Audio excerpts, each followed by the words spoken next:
Welcome to the Sovereign Mind, Body, and Soul podcast with Coach Jerry. I'm your host, Coach Jerry. This is where I deliver to you the truth about pain-free health and joy as I know it from my heart and soul. I left my corporate 7-to-7 job to pursue holistic health and rehabilitation, a passion that stemmed from my personal struggles with obesity, misery, and disease. It was only after I surrendered my attachment to the medical system that I began to truly heal at the root. From arthritis and depression to autoimmunity, it all vanished when I put the doctors and pharmacists on the do not call list. The passion to share the truth as I know it about health was so strong that I left my 6-figure corporate management job, and here I am with you today. From the bottom of my heart, I thank you for tuning in. All right, welcome everybody to another edition of the Sovereign Mind, Body, and Soul podcast with Coach Jerry. I'm your host, Coach Jerry, and today I am excited to share a very special guest with you today. His name is Coach Tobias. You guys are going to love this interview. Now, if you are sitting here with preconceived notions on what astrology or anything ethereal in the spiritual realm is, I invite you to just be open-minded, set your judgment aside just for a little bit, and hear what we have to say. I think you might be surprised. Tobias, thank you for joining me today. Thanks, man. I'm really excited to do this with you. We've connected a little bit lately. We've been sharing some love. We've been talking about some pretty interesting things. And I think a lot of people are going to enjoy this podcast and be able to learn a lot. And I think that's what this is all about. This is all about being able to experience other people's ideas so that you can form your own. By no means am I here or us, we are not here to put our beliefs on other people's, because belief systems can be dangerous, but I'm here to open the realm. I'm here to put that golden touch on people and to get them to think. So I'm excited. That's awesome, man. And Tobias is a spiritual coach, but he does many other things. But today we really want to focus on the spiritual element of what he does and what I do to a large extent.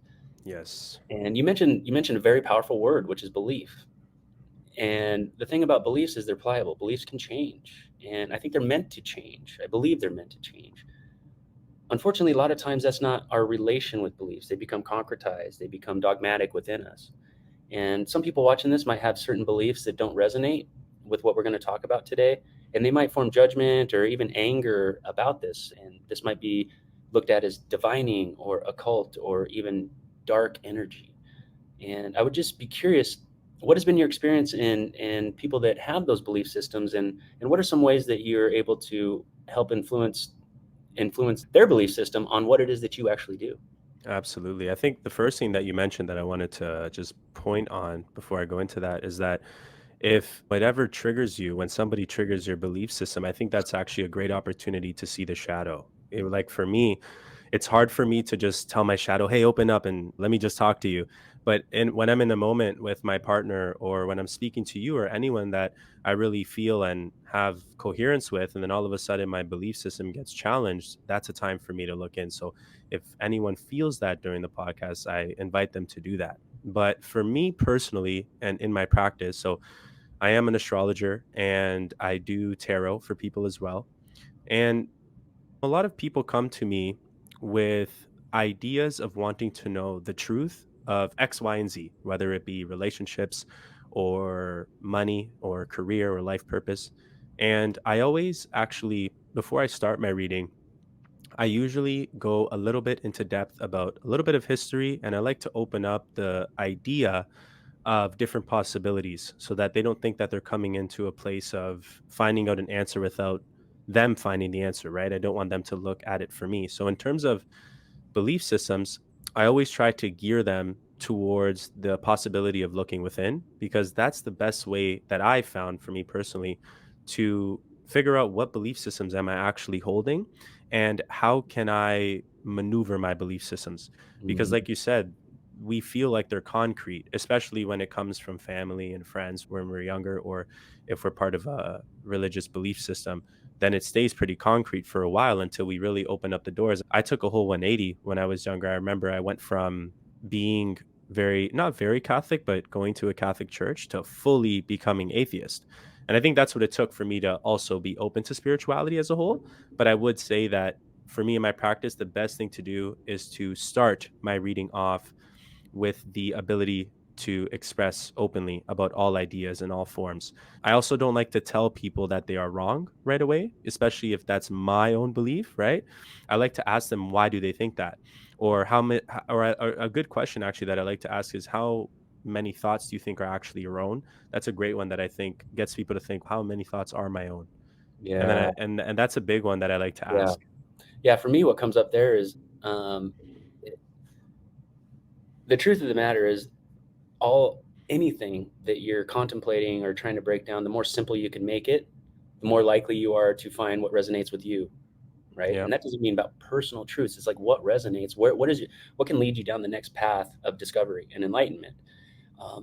And in this particular instance, it's about a Zen koan, for example, right? It's a riddle that you look at it as like a sentence, couple sentences, but you cannot solve it through your mind. You must use a different strategy. But in this particular example, I mean, we can use even yin and yang. Yang is the masculine energy of the universe. The yin is the feminine energy of the universe. Even more simply put, yang is output. Yang, the male energy gives, right? Thrust. Yep. Yeah, thrust. The male energy is what we tend to project. The male energy is when we are immersed in the external world, and the feminine energy is what receives. Yep. So if we are dogmatic, if our beliefs are 100% concretized, if we're convinced we know what God is and that God has uh, uh, the ability to be disappointed in us, what have you. And I'm not saying if that's your belief, it's wrong. I'm just saying when we have that concretized belief, we are completely in our masculine and we are not able to receive and go inward and be in our feminine. And this goes for males, females, all of us. But this leads me to my curiosity. So we talked about you helping people open their minds and their hearts to a different way of maybe considering the universe that they live in. What is your personal view on spirituality? Yeah, that's such a good question, because spirituality is so broad. And like when you look at other people who have gone so deep into enlightenment, they all come out with different answers. But there's also an interesting um, commonality, which is this beautiful like union of one. And that's what I call like my podcast and the business, like your one love, like finding that and making sure that it's something that you find coherence with. But for me, spirituality is an ongoing process of self improvement. If I were to make it a very easy statement or a very easy sentence, for me, that's what it is. It's the ongoing part is important, because if I feel like I know what God is, or I feel like I've done enough work on myself, then it stops. And now the journey of life stops, and me trying to figure out what God is stops. And then there's no more fun. So it's the ongoing process of self improvement. And maybe I should add something to the end, which now maybe it's a download. But so the ongoing process of self improvement towards love, or unconditional love actually would be better. Because if I'm self improving in a way that is just material, and I'm not thinking about other people in my journey, I'm not thinking about my partner in my journey, or my kids, or anyone that's involved in my life, which I don't have kids yet, but I'm just saying that it's important to know who's in that circle, right? And so for me, that's what it is. It's just that ongoing process. Yeah, and you mentioned something very powerful, which is that one love and the self Yeah. improvement. And the one love, my model of coaching, and I'm sure Tobias has a similar one, we define what it is you're doing this for, the self improvement game. And the reason why that word love, that energy, love, Mhm. the symbolism, Love. the reason why it's so important on that self improvement journey is because the self improvement journey can easily be a way to provide ample opportunity every day for you to experience the feelings or beliefs of not enough, unworthy, can't do, I don't know. Mm, And the way we get there is by not accepting where we're at currently and not loving where we're at currently and thinking when I get to a certain place, then I will begin to accept myself. I will begin to love myself. But mhm. here's the simplicity and all. Let's boil it down. Let's turn this into a Zen koan. Not literally, I'm not that wise. But Oh, yes, you are. metaphorically, if we were to just symbolize this in what that actually is, the irony and the simplicity and the beauty of this is once you realize you are acceptable and lovable just as you are, but you also can accept the fact that you love yourself enough to do what's right for you. Mm, Then your wins begin the very first step, the very first day, your very first breathwork session. your very first introspective dive, your very first gym workout, if you haven't been in years, you're winning. Yeah, and And you you're that's a I was just gonna say that's a what you said there is so important. And when you find people that don't know how to have enough love for themselves to start that process, that's like the biggest thing that maybe all coaches experience, but it's that turning point. Like, how do I get this person to love themselves enough to make the change? And that's a big one because if you get someone to do all the workouts, to eat very healthy, to look into their trauma and archetypes that they formed, but they don't want to do it for themselves or something maybe even greater than themselves, then it's very hard to keep it consistent. yeah, yeah. And it's who taught you that this was the checklist to follow?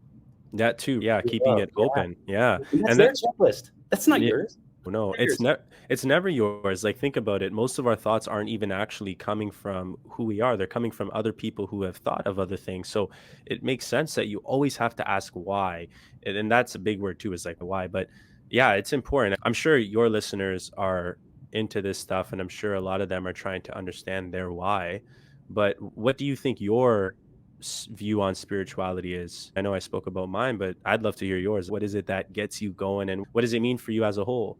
Yes, my personal view on spirituality is that our one infinite creator, whatever you want to call that, you want to call that God, you want to call that source, you want to call that 0 point field, whatever it is, unconditional love.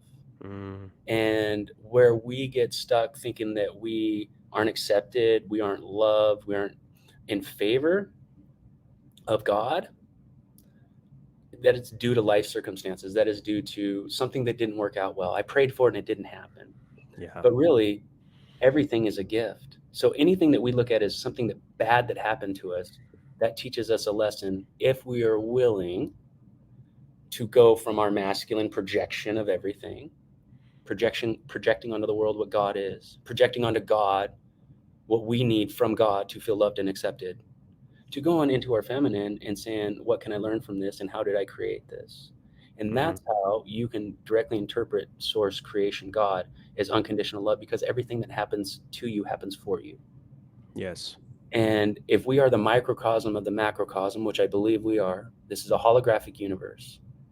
And you are not a drop of the ocean, you are the entire ocean in a drop. And that ties directly into biblical philosophy of being made in God's image. Mhm. And if God is going to create you, the entire universe thought you worthy of a body. The entire universe thought you worthy of a soul and consciousness. And so for us to really believe that we've got it figured out enough to be able to determine, decipher what is acceptable, what isn't acceptable, when we're worthy, when we're not, then we are not living in the Christ consciousness. And that Exactly. is the whole personal living hell that we create. And you know what, a lot of people will play devil's advocate and also take what you said with, okay, if everyone is an image of God, why are there bad people in the world? Why do people do negative things? But like you said, there's the yin and the yang. So source energy has to have negative outcomes as well because at the end of the day, we don't come into the world as saints. We all have gone and done things that are definitely not what a saint would probably do. And we've learned and we've grown. And maybe our parents told us to do better. Maybe it was a teacher. Maybe it was someone that stopped us in our tracks.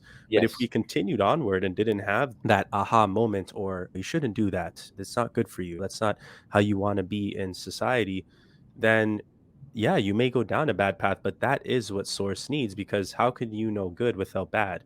It's like our conversation. If it was just you speaking here by yourself, it wouldn't be as entertaining because there isn't another person speaking about their ideas too. That would be my response because I already know that there's going to be someone shooting that out there. Yeah. And to your point, it's like we like to create this bifurcation of God and Satan and who created Mhm. Satan, right? And if God is eternal love, there's debate on whether the God that created us is the Almighty, infinite one, and but that's not worth debating, in my opinion, in this show. But if you think about why would God send Satan down to rule the earth? Is it to punish all the bad people, or is it to show you the infinite love that is there? Because you don't know. Many of us, you went through a period of atheism. I went through a period of atheism, and I had to experience the direct feeling of hell to even consider that there's a God. Yes. And I like to ask people, do you believe that God would use Satan to bring you closer to God? And some people aren't ready to admit that. And in your darkest times, who do you talk to? What does it take for you to take a pause from this matrix we live in, the Satan's matrix, prince of this Mhm. kingdom? What does it take for you to take pause and get real with your faith again? It's usually some dark times, right? But I'll go right to Isaiah 45:7. And granted, this is just one interpretation. There are multiple interpretations. Most of them don't have this language in it. That's a whole other podcast in its own. But for Yeah, today, I'm definitely. going to take this one because it resonates. Mm. There is none beside me. I am the Lord, and there is none else. I form the light and create darkness. I make peace and create evil. I, the Lord, do all these things. Literally. Literally and configurately, it's speaking both. Yes. So where do we get stuck? We think the devil's got a hold of us. And I'm not saying there aren't such things as dark attachments and what have you, underworld, whatever you want to call it. But that's a different subject. Yeah. But if our true eternal essential soul nature is that of light, right? Yes, We only know we are in the dark when there is an absence of light. And the exactly. beauty is that it only takes one match to light up the whole cave. Mhm. One sparse bit of light, now it's not dark, Yeah, right? But it's and always there. yeah, and that's the thing. It's that journey of the light that you're speaking about. It's like who where did that light come from? Or maybe even before that, how did the light turn off? And then where did the light come from to match that whole cave? And that experience of where it came from is the journey. It's that journey of going from dark to good.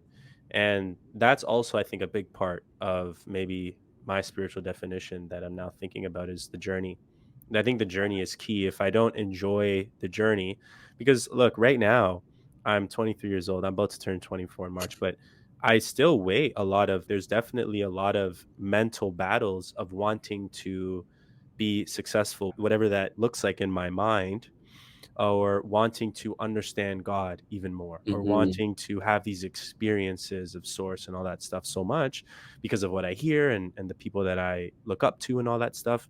But at the same time, when I think about them and I think about when they were my age, they were still going through a lot of things. And if I Yeah. don't enjoy the journey, I'm going to forget when I was 23 and I could move very fluently. I didn't have any problems with my body or anything, which you shouldn't have problems when you're older, but there's a difference when you Yeah. get older. And I'm gonna forget about that. So I have to enjoy the journey now, and I have to be very present, or else I will forget about it. And I think that's a big part of the whole spiritual journey and just understanding God because you in itself are Him or Yeah. it.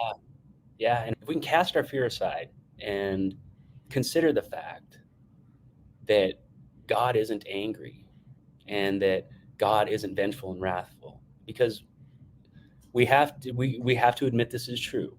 The Bible was canonized. The Bible was, and our entire world is canonized right now, right? You're not Well, allowed to speak about your authority, yeah, and we have to say if this is the devil's kingdom, if this is Satan's kingdom, this is Lucifer's lair, and this is how Lucifer rules his lair. Maybe some of that was involved, but again, I don't want to stomp on anybody's heart here, and this is just things that come up in my mind. If you're open to that, then you can see Christianity in every belief system. yeah, What is the Dharma? What is the Tao? the Just curious if, enlightenment. yeah. So if have you thought about that, and what have you come up when you compare the Dharma, the Tao, Hopi traditions, anything that you find interesting, and compare that to the way Christ consciousness? Yeah, they really are all very similar. They're not the exact same, but they all lead to the same position, which is Christ consciousness. That's Mhm. truthfully what it is. If I were to just put it in a little box for people to understand, they are not the exact same and they absolutely have their differences in the way that they operate, maybe the things that they allow and don't allow, which already is an issue in itself because you're putting a box in what enlightenment means. Yep, But the man. goal at the end of all of those journeys is Christ consciousness, the Dharma, the feeling of enlightenment and feeling like you are one with everything, one with source. So that's the problem is if you believe in one religion, that's the one question that I love to ask people in those communities, especially like my mother's side of the family is very religious in Christianity, mainly Catholicism. But I always used to ask my grandma, how about Muslims and how about Islam? Like, how about all these other religions or Buddhists? What do you think of them? And it's funny because they usually don't have an answer, or they'll say, oh, they'll beat around the bush and just say something like, oh, they just have their belief. But Yeah. your belief says that yours is the one. That's the problem that I'm having with this. So I always used to ask those questions and get very curious about what is the truth. But they can never answer the question. And that's the problem. If you can't answer the question with authority and with feeling like you have some sort of knowledge or understanding, then I'm going to continue to question, right? Right. And if you don't have an answer, have you ever asked yourself the question? Yes, Right. exactly. Yeah. And then, of course, there's the reality too that this was translated from a very cryptic language, Yeah. right? And Hmm. it can be easily misinterpreted. So, as we spoke before the podcast about words and how what words and language really is symbolism. Yeah, symbolism, It spelling, really, casting spells, making people understand things in the subconscious mind. Words are extremely powerful. The things that you say will have so much power in your life. And if you write it down, it'll have even more power because you're actually putting it into the material world. So it is important to know that words are symbols and they do have power. It's just like when you read tarot, the tarot has symbols, they yeah, have color, they have symbols. It's alive. It's yep. alive, and It's it's called part of. spelling. Yes, it's literal spelling. Yeah, people definitely have to be aware of that. I don't People don't have to do research on letters and stuff the way that we love, but I think they just have to be aware of their words or just their thoughts. What do you Mhm. think of? Do you think, oh, like a lot of people say, I don't have enough time, and they feel a little bit down that they have no time. But if we erase that sentence and say, you could totally say something else like, I do have way more time. But if you don't want to be delusional, you can also say, I don't have time right now, but I can make time. And that Yeah. changes everything right then and there. Words are extremely powerful for sure. And I'm pretty sure, I don't remember which religion it was, but I think, I don't remember which one, but I know there's one that says that the universe was spoken into existence. Yes. I don't remember which religion it was, but it literally was the words of this being that created the universe. So, Yes. And what are words? Vibration, symbols, vibration. frequencies, symbols. What is the sacred geometry of the universe? Oh, Right. sacred geometry is a whole It's another rabbit dude, hole of. right? And Yeah. if my opinion is if you close that off, you're putting God in a box and you're Yep. ignoring the beautiful creation that is there in front of you. You can't ignore that mathematics plays a part in creation. You can't ignore that shapes and symbols are embedded in our psyche. And Dr. Carl Jung, amazing, beautiful. He's a psychologist, but philosopher, Man of many things. man of many things, just deeper than deep, yo. And but I often think about like how tarot goes, and not that I'm an expert by any means. When you draw some cards and that sparks something up in your psyche and in your subconscious, how is that any different than dreaming? Yeah, it's not at all. I mean, the God is dreaming itself into existence, so we could be dreaming right now for all I know, right? So it's what you're saying is true. And I don't know about you, but my dreams have been so vivid lately. You mentioned your Ooh, dreams.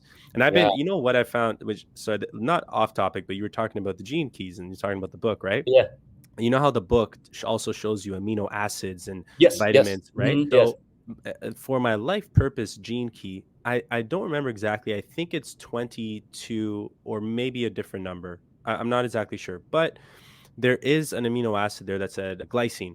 So I thought, okay, this is interesting. When I was younger, I took glycine just once. I don't know why. I probably just read it somewhere. And then I slept really good when I took it when I was younger. And I haven't taken it for years. And I thought, let me buy it again and just let me see what happens. So I took glycine about a week ago before bed. And I had the craziest dream I've probably ever had in my life. And it continues to persist every time I take it. So I stopped taking it, my dreams went away like that. And I went Mm, back to take it and they were extremely vivid, like to the point where I can write like pages of what happened, feeling the feeling of those dreams. yeah, And it's so interesting how that works. I don't know yeah. what that is yet. I haven't been able to decode it because it's very, it's it's happened very soon, but it's interesting. It is. I'd love to know how that cat got it. Whoever that dude that wrote that book is wow. Oh Where yeah. that's a lifetime of work, and this dude pins it down, guys. It's called Gene Keys.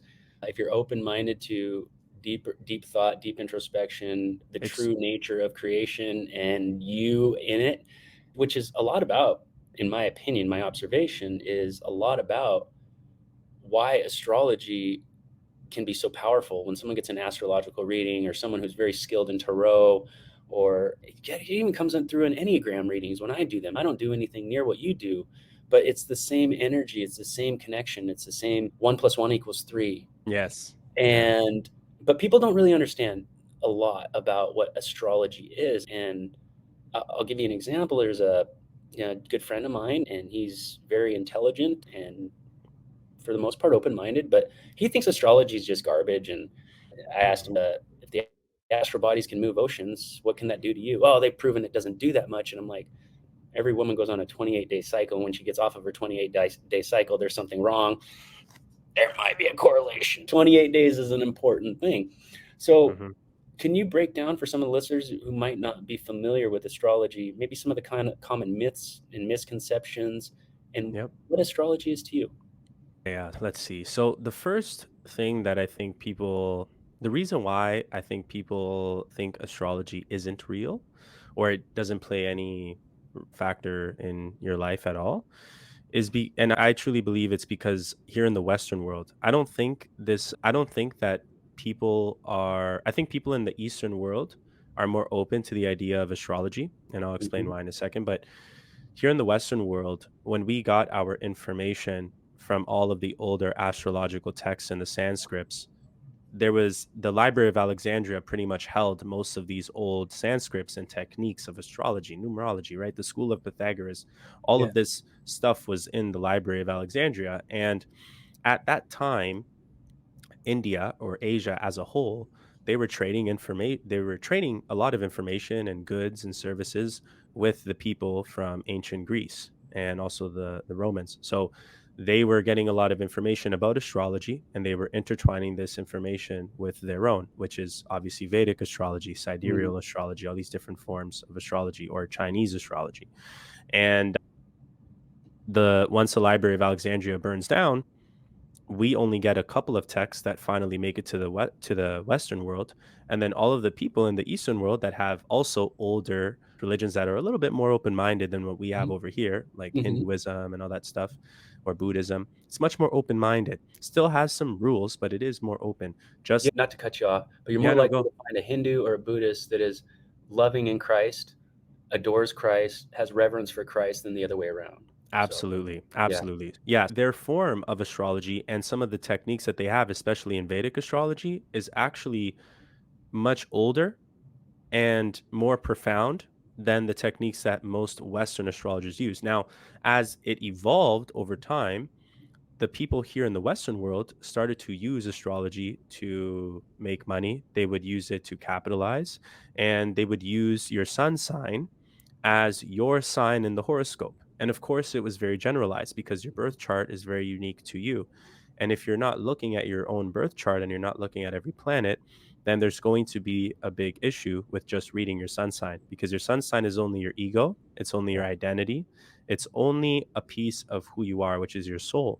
But your rising sign and your moon sign carry either just amount of weight, and sometimes it could actually hold even more weight because the rising sign will dictate how you can actually predict and I don't like to use the word predict, but how you can give people more guidance based off of what's coming up in the future.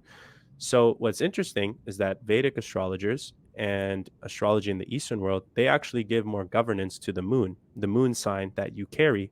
Where here in the Western world, we have more influence or people believe more in their sun sign. Because if I ask somebody, what astrological sign are you? They'll say their sun sign. But if I were to go to India, they would say their moon sign. And the moon can be very important because the moon governs your emotions, how you think, and it governs the feminine side to you, where the sun is the masculine. So we were talking about creation. You need both the sun and the moon to have both. The rising sign is your physical body and your interests and hobbies. It's the person you see when you just meet them on the outside. Like right now, people may not think I'm a Pisces, even though I am based off of my sun sign, but I'm a Virgo rising. So I have that energy of the Virgo as well within my blueprint, let's just say. Mm. And so I think that's I think that's the issue. But I think overall, the common myth is that people think that it doesn't affect us. But the best thing that I could counteract with that is there's a lot of things that you can't measure in life, especially feelings and emotions, Mhm. especially strong ones, like when you have a child or your parent and you love them. if you can't measure that, but you have that feeling, or when someone dies and you love them, you start to cry so much and you feel that energy at a funeral, you can't measure that. It's not something that you can see either. But the same thing happens with the planets. And the same thing happens with biogeometry. The same thing happens with a lot of things that we were talking about that you can't actually see with your eyes. It's very real. And a lot of other things happen too in astrology, just like how our bodies are mainly made up of water and the moon affects the tides of the ocean. Hmm. And every time that there's a full moon, it will affect the water in the ocean. And why would it not affect the water inside of us if it's affecting the entire ocean? Yeah. And it does. Most healthy women, their periods will be regulated and it'll follow the cycles of the moon. Usually they'll bleed during the full moon and then they'll restart their whole process. It's very common and our bodies are connected to the sky. Now, do the planets influence how you operate and what you actually do in life? Do they tell you to have a chocolate bar in the morning? No, they do not. There may be a placement in your chart that might say you really struggle with making decisions, or maybe you struggle with eating. I could see Yeah. that for sure. But the way that I like to communicate it with people and get them to get out of that is by empowering them and telling them this might be an issue. This could come from childhood trauma for sure. And it shows up in the chart. That's cool. We have to accept who we are sometimes, but we have to also make changes so that we can move towards enlightenment. And that's how I explain, the chart to people. But it is very real. A lot of people actually use astrology for the stock market. I personally don't. I'm not into that. It would stress me out. But there are people that fully will use astrology for the stock market. Financial crisis. Like Pluto was in Aquarius in March of 2023 for a couple of months. Crypto was going amazing. Artificial intelligence was booming, and Aquarius is the sign of social media, technology, AI, and electricity. Mhm. So you can expect those things to be very prominent for the next 20 years. Wow. Wow. That's a lot. Yeah. That's a Yeah. lot of gold. A lot of gold, man. Yeah. Uh, There's so much stuff I yeah, could dude, get you're into. on it, man. You're on it. No, seriously. But you mentioned a couple things that I'd love to touch up on here. Sure. Yeah. Yeah. Yeah. The most recent, water. You mentioned water, Mm, the effect of water. And now, if we take a look at like symbolism, and maybe we'll look at tarot. yeah. Yeah. So, Bring what it. can you Bring it. connect to? What can you connect to water, tarot, Yeah. the astral Yes. bodies moving water within us? Yeah, so in tarot, there's a couple things that come to mind. The first one, you could look at the moon as obviously as a card where it shows feminine energy and the water is there. With some cards, it's the lobster or the crab, but it's underneath. And it's because the lobster and the crab is coming in and out of the water. It comes out of its shell and it goes back in. It follows the tides of the moon. And in tarot, that also symbolizes a lot of mental thinking or emotional stability or instability, depending on how it shows. That's the moon. The moon comes up, it goes down very quickly. The moon goes up and it changes phases. Just like a woman, her emotions can Yeah, very much be changed during her cycle. Where men, we wake up, we're ready to go, literally. And we're like the sun. Everything gravitates around the sun. The sun yeah, is what holds it together. And so if a father's not present in a marriage, things break down. But that's essentially how you want to compare the two. Now, there's other cards in tarot that have a lot of water elements. Of course, all of the cups in the pip cards will show water as a whole, but the temperance is a great one too. She's moving, she's creating alchemy and chemistry with the two cups, right? She's like putting the water through each version. Usually it shows angelic guidance and other forms of understanding and being able to have some patience. But when we look at the moon, sometimes we need to have patience with the things that we're moving in. Water holds a lot of emotions too. So water holds a lot of things. It's very yin. If you want to heal from an injury, like I sent you my picture of my calf and I'm like, I need to heal. I need to have really good water right now. And I yeah. need to move away from things that are more masculine. I need to move away from coffee because that's drying my body, not Mhm. allowing me to heal. So if I look at the birth chart, we're looking at where's the moon and how is that going to help with that process instead of looking at things that are fiery energy because that Yeah. causes motivation and ambition, which is fine, but not when we're in a state of healing. Another card that you can throw in there is I had it on my head for a second. It's not the star. The star does have water involved in it, and it is the sign of Aquarius. Usually they give that sign to that card. But anyways, I can't think of it right now. But those are some cards that I would intertwine with water as a whole and just thinking about how water is very feminine, how it holds energy and how it's constantly moving. It's always going back and it's always moving forward. Just like your partner. If you have a partner, you have to be aware of her emotions. And if you're not emotionally available to hold those emotions for her at the right time, the relationship will most likely not succeed, or you'll stay in a relationship where you're not happy because she's not being validated to a certain degree with her emotions. And that's what I always say to people is you have to be very aware of how that operates. Like in a birth chart, you can see usually how a man thinks with his emotions and if he's emotionally available Yeah. by looking at his moon placement. Um, it'll also show, I mean, outside of that, it'll show sometimes your relationship with your mother. And that's another Mm. important part, right? Where we're looking at Yeah. trauma or we're trying to understand any archetypes. How is this person's relationship with their mom and how is it with their dad? So we look Yeah. to the fourth house, we look to the 10th house, we look to the moon, and we look to the sun. And then we figure that out from there. That's Yeah. powerful. That's powerful. And to the listeners out there, if you find yourself compelled to be around water, maybe the river's calling you, and listen to Oh, that. so Anecdotally, healing, man. my awakening happened. I just did a podcast with Josh Tran on wellness wisdom, so I go into that. I go into this story rather in depth, but Oh, I gotta listen to that. That's just the cool. short version for y'all was like it was a literal. It wasn't just this gradual process. Yeah, it was gradual, but when I realized it, it was this literal moment in time, and there was bighorn sheep involved. My father was involved. My first Wow. conversation with God that I can never remember was involved, and it was I just in got moving chills. water, bro. And Oh, I became obsessed. I hated fishing my whole life, right? You've seen my chart, so that doesn't surprise you. Hated fishing my whole life, right? And for about 3-4 years leading up to this awakening, I'd become obsessed with fly fishing and moving water, river water. So guys, if you're being compelled, especially if you're going through maybe a stagnant time in your life or battling anxiety or not sure what your purpose is, what have you, feeling stuck, moving water oh, help. But man, that brings man. me to the opposite, the sun, right? Mm, So the sun, and we talked about this in previous conversations, and the sun being, I guess it would be similar to in my work with the Enneagram personality, which I use much like you use astrology. It's not something set in stone, and your sun is a good indication of who you're not truly, so we can find out who you truly are at the essential soul level. yep. But a lot of people really believe whether it's their sun sign or their personality type that this is just who I am. It's almost set in stone. What are some bits of advice you can give to our listeners on your take on that and why it might be a little off base or a lot Yeah. off? Oh, yeah, very, very off base because the best thing to do, the best advice is to look for you have to know your time of birth at the end of the day. If you know your time of birth, then you can figure this out. In the United States, I believe it's given on a birth certificate. I know in Canada it isn't. So if you're from Canada, you'll have to, or from other places in the world, I'm not sure, but you'll have to actually figure it out with your family doctor or whatever, or go to the hospital that they might have it there too. But the best thing to do is know your time of birth and punch it into an online calculator and find your rising sign. Your rising sign will be the sign that's in the first house. The number one will be there.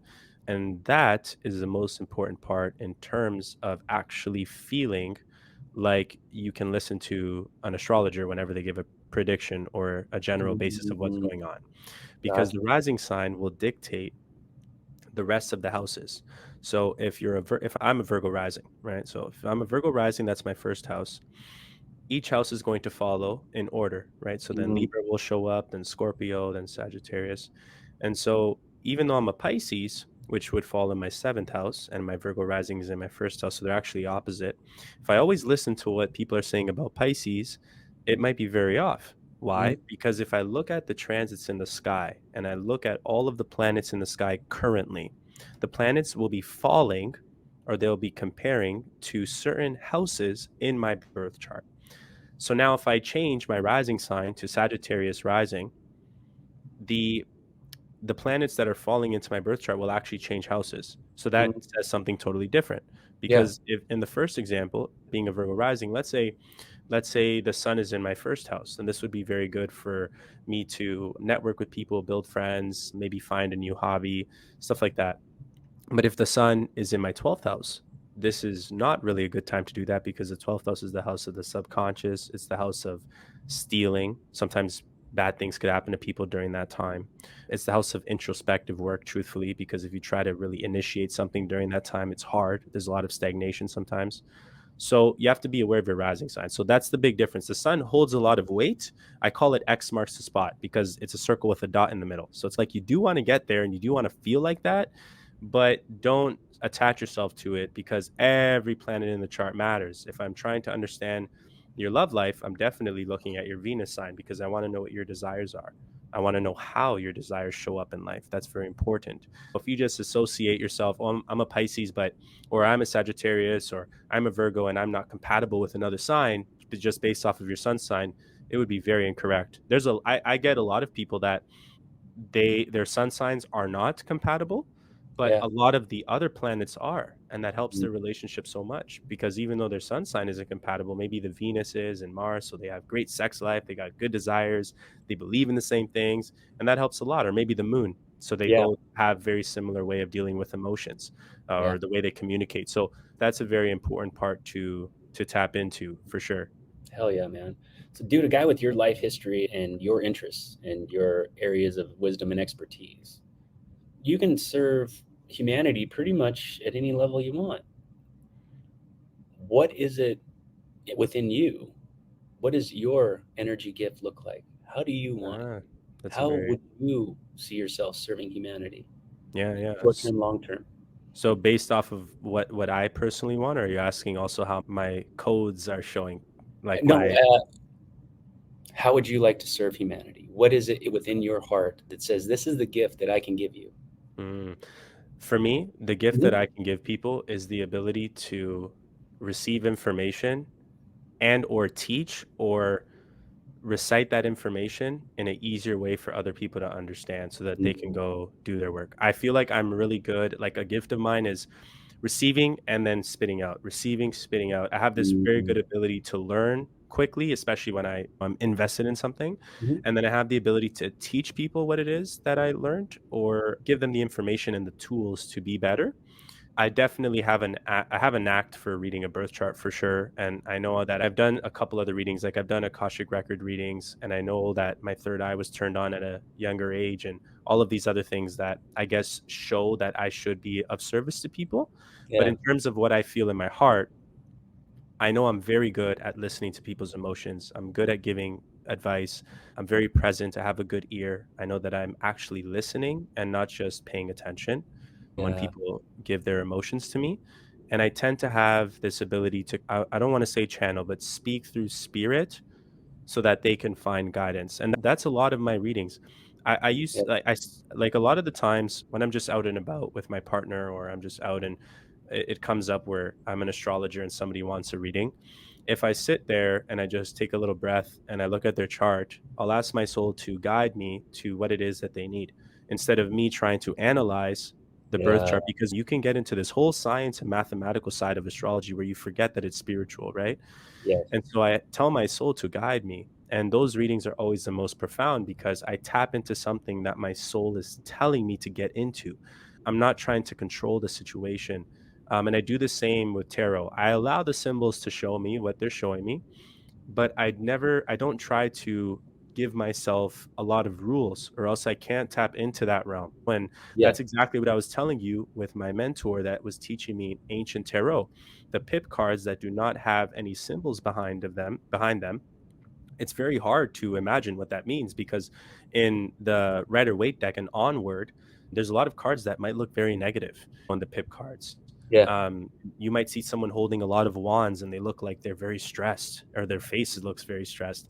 But Yeah. if you just see seven wands and you go, okay, this is a fire element, this is the number seven, what does this mean? And what are the other cards there? What is my intuition telling me for this person, right? So you got to think of that. That's why I like the cards with a lot of colors and images can sometimes distort my ability to tap in. Maybe for other Yeah. people it doesn't, and by all means you do you, but Yeah. that's my thing. I think a gift of mine is just that's why I love podcasting. I'm so excited to bring out my podcast in May and it gives me the ability to say what is inside because I need to get Yeah. it out. I need to get it out. Yeah, man, I'm feeling you. And per our conversation, and maybe you can tell me if what in the stars is the impetus for this, but like my big issue with how I market and brand myself and myself, Mhm. but how I show up is anything that's inauthentic just feels wrong. And anytime I try to do it, I literally stutter. I literally can't. And you And shouldn't. yeah, and I shouldn't. And to your point too about the readings and these tie in. So it is almost not almost, but I really believe anytime you detach from your soul guidance, your heart's guidance, and you go to the head, you're going to be inauthentic because that's not you. That's Exactly. where a part of you lives, but it's not you. It's part of your guidance. Hmm. And you just brought up something in me when you describe what happens within you with reading a chart, and the exact same thing happens to me. And this is very similar to what I'm describing. For instance, someone just books with me and they want an Enneagram reading, and they send me a screenshot of their chart, Yep. right? I look at it and it's just, yeah, I know what's going on. But as soon as they're in front of me, it's a completely different thing. Like I don't even have to question if what I'm saying is accurate. I just, I boom and I say, does this resonate? Is that true? Yeah, just That, confirm. ask some questions, and it's that 1 + 1 = 3 dynamic. And the power in all of this is, I believe, it doesn't matter if your thing is personality work, if it's tarot, if it's astrology. It's more about that 1 + 1 = 3. Souls connecting to create a higher energy, two higher selves connecting to Yeah. create something that's more special It's than that you could ever Trinity. feel. Yeah, that Trinity and Yeah. everything, Trinity, right? So it's just powerful. I just want to throw that out there, but it's just kind of a personal revelation for me. And to be honest with you, it was to do a podcast like this is something that my heart has been calling for, my soul has been calling for, but my head has been saying, talk about carbohydrates, talk about, we need to Ah, dumb your shit down for people and go more towards a niche because that's what they say to do on TikTok.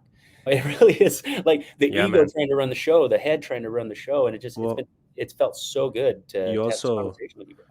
yeah, thank you, man. This is love. This is really Yeah. love. I say this with my heart open because it's hard to find people that are authentic. It's also hard to find people that want to talk about these things Hmm. because it's a soft subject. And this, truthfully, in my opinion, real spiritual growth is probably the hardest thing to do in life. Harder than trying to be a millionaire, harder than all of these things because it's introspective. I don't see my growth on the outside. I see how much money I make. I see how many times I get to see my kid if I was like a stepdad. Like I see these things, but you can't see your own growth towards enlightenment. It's very hard. And I Yeah. really do believe it's the hardest thing in life. But I am more than happy to take that path because what else is there to do? And I appreciate that. And like you were saying, this stuff it's real and it's very powerful. A lot of people's lives get changed just by going to someone that does it the right way, and that's my big my red flag for people out there that are looking for readers or other people that want to help in a special way or in a way that's not mainstream. Be aware of how that person operates. Are they actually doing the spiritual work, or Yeah. are they doing this for money? Do they see that it can bring a lot of income and they want to run away from their 9 to 5 job, so they do it? Or are they doing it because there's a calling? That's a very important factor. Everyone has their story and how it shows up in their lives. Man, for me, that you talking about water, for me, it was the exact same thing. And I say it till this day. I actually made a TikTok video about this a very long time ago, and it went viral because I guess I might have spoken to somebody else that had this experience. Yeah. But after my ayahuasca ceremony, and it was the first time I ever did ayahuasca, but it wasn't a big dose. I found some place in Canada close to me, about 3 4 hours away, where they only give about a very small dose. It's almost like a shot. It's almost like a Hmm. shot of vodka or something. Hmm. It's like a sacrament. That's actually what they called it when you get the host at church. So it was a shot of ayahuasca. So I thought that it was going to do something to me, right? A lot. The first shot didn't really feel much. There was a lot of drumming, a lot of energy, but it was like a religion. I think they call it, actually, now that I'm remembering, it's called the Santo Daime. It's a Hmm. Brazilian form of ayahuasca and like indigenous energy. It's like a Yeah. whole mixture. And so I went there, I had the experience, and I did get to experience some things that I went through in terms of me and my partner and my family, and that was great, but it wasn't anything profound. Sure. So I come back home, I do feel a lot more enlightened. I could feel more love in my life. And I went to the lake near my house. And I went there and I'm meditating. And the first day it was very calm. I felt like I didn't it almost felt like I was moving the water. That's what it felt like to me because my soul kept telling me to move my hands. So I was Yeah. just following my soul. The next day, I'm at the gym and it's very cold outside, mind you. It's like -15. And that's like without wind chills. It's probably like -30. My soul tells me on the way back home, It tells me to go to the same spot, to take your shirt off, and to meditate on the rock and stay for 30 minutes. I looked at in the mirror in my Very car and I specific. said, yes, specific, right? And I said, are you sure? Because I am a baby with the cold. I know I live in Canada, but I don't like it. And so I said, are you sure? He says, yes. I said, okay, we're going to do it. So I go, I'm freezing, right? I'm freezing. Eyes are closed. I'm freezing out there. I'm just taking this cold. All of a sudden, I feel something to my right side of my body. And I think that this is maybe like a spirit or maybe my grandfather because he had passed recently and I was having interesting experiences with him and in my dreams. So it's still there. So I decide to open my eyes and there's an old lady there. And I go, this is interesting. Nobody else is around. An old lady's there. Okay. She looks at me and she goes, what are you doing? I said, oh, I'm meditating. And she looks at me and she goes, I usually walk around the edge of the beach here and I look for crystals and I wanted to give you these two. My soul told me to give you these two. And I don't know this lady at all. She has two crystals. One of them is a big one, like a huge one. I don't know if I still have it. I'm sure it's a crystal, but it looks like it's mixed with like rock and crystal. The other one is much smaller, looks like a crystal. She gives them to me, and I go, "Where are you from?" And she goes, "Oh, I'm from a place where you wouldn't know." And I said, "What do you mean?" She goes, I like to walk up and down the sand, and don't mind me, don't worry about me, and you'll be okay." And I said, "Sorry." She actually asked me, "Why are you meditating?" Because, and then I told her, I said, "I'm lost right now. I had my ceremony, and I don't know what to do in life. I feel a little lost, and I'm doing this like spiritual stuff, and I'm a little confused." She goes, "Don't worry, you're gonna be okay." And then she walked up along the sand barefoot where it's dark outside and she just walking up and then just And cold. disappeared. Yeah, in the cold, just disappeared. I don't know where she went. I don't know what she was doing. She just walked straight up and all of a sudden when I looked, I just couldn't see her anymore. And I Oh, said this story on my TikTok and I had somebody else in Hamilton who believes in like star seeds and he says that he speaks to the Galactic Federation, but he reached out to me and goes, "I hope you know that was an angel." And I said, wow, that was the first time in my life that I've ever experienced something like that. So the water, like you said, wow. is extremely powerful. And I get Wow. chills saying it to this day. You gave me all kinds of chills, man. That is Yeah. whew, Yeah. powerful, dude. Yeah. If people That's want a to hear good this one to story, it's on my TikTok, but it's way down there. that's a great one to end on, man. That is a great one to end on. Um, I want to know what your podcast is. So tell the audience what's your podcast called. Do you have a name for it yet? Yeah. Yeah. So the podcast is going to be the One Love podcast with Layla and Tobias. Layla's my Be One partner. Love or One Love? Ah, to be honest, it's not out yet. So we don't It's know either if going to be it's, the One Love or One Love podcast. yeah, one or the other. I'm sure we're gonna have Jerry on for sure, so that's gonna be fun, and we're gonna hash it out. She loves this stuff, so it's perfect. She does Reiki. She's a Reiki practitioner, and she also does tarot and oracle. But she's more into the energy vibe and into those realms. She's the Yeah, daydreamer for sure, but she's also very good and practical at communicating. But anyways, yeah, it'll be the One Love podcast with Layla and Tobias. It'll come out on May 28th. okay. May 28th is when we'll start rolling out episodes. We already got a bunch saved up and we're going to hash it out with a couple people. I got some people that I want to bring on and that'll be fun too. Yeah. Yeah, man, I'm excited to have that come out. You'll inspire me to keep chasing Yeah, my we authentic have to, message. man. We have to because it's a spiritual war. It's actually a war. And if we don't do our 100%. part, it'll go in a very scary direction. Like the soil is getting bad, the animals are suffering, it's getting worse. And people need to wake up. They need to come back inside and they need to get back to the earth.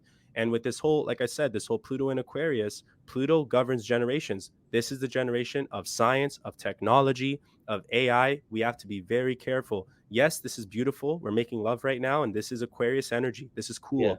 But I have to do, if I could choose, I would have no technology around me, but I yeah, have to do it because majority of people are on technology. So I have to spread my voice in that direction or I'm not doing much at all. And yeah, so I'm hoping that by 2040, I know it's a very long time, but by 2040, Pluto goes into Pisces. Pisces is the delusional sign. It's a sign of drugs, of ayahuasca, of plant ceremonies. It's all about spirituality. It's a side of the subconscious. I'm hoping that by that time, people get so frustrated with technology that we get back into ourselves. We start doing more introspective work. I hope that we don't push the hippie era too much because that will probably come back in a very yeah, weird way. It'll be yeah, like a whole futuristic hippie kind of vibe, yeah. but that's what's coming. So we got to be ready for that stuff. It's So this is powerful, man. powerful. You're It is powerful. powerful. What This you're is doing is powerful, bro. powerful. You Yeah, too. man. You too. Thank I you. appreciate that. Yeah, right now what we're doing right now is we're using the light side of that Aquarius. And the Absolutely. dark side is the opposite. It's checking out, it's letting our dopamine get drained. which causes depression, which causes apathy, which causes darkness, which causes parents that don't give a shit, which causes generations that get left by the wayside. Now, if that generation goes into the next phase and it is an opportunity to check out with more drugs and more apathy, then that's what we're looking for. But Yeah. I see a lot of great signs of it going the other way. And I'm just going to ride that wave and I'm going to be part of it. I'm going to be part of it. Where can people find you, Tobias? They could find me on Instagram, Tobias, or I'm pretty sure it's Tobias the coach, and Yep, on Tobias. TikTok, it's Tobias the astrologer. Two different accounts, two different names. On TikTok, I talk about astrology, and then on Instagram, I'm pretty much posting inspiration, motivational stuff, a little bit of astrology, a little bit of everything on my Instagram, more personal. But I do have a website.